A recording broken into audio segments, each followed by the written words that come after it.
Sumanta viewers, সবাই কেমন আছেন? আশা করি সবাই ভালোই আছেন। সবাইকে আমার আদাব ও নমস্কার। কিছুদিন পূর্বে আপনাদেরকে একটি ভিডিওতে দেখিয়েছিলাম শসার বীজ ওয়ান টাইম গ্লাসের মধ্যে রোপণ করতেছি। আজ দেখেন আমার প্রায় 98% চারাই ভালো দুটি পাতায় রূপান্তরিত হয়ে গেছে।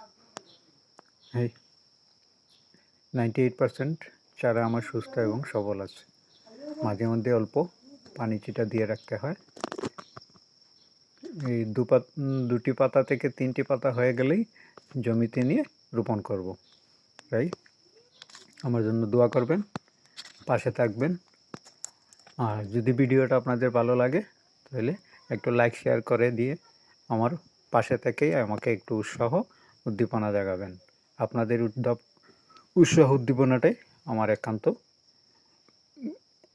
প্রেরণা যোগাবে। ধন্যবাদ সবাইকে। ভালো থাকবেন, সুস্থ থাকবেন। আবার দেখা হবে।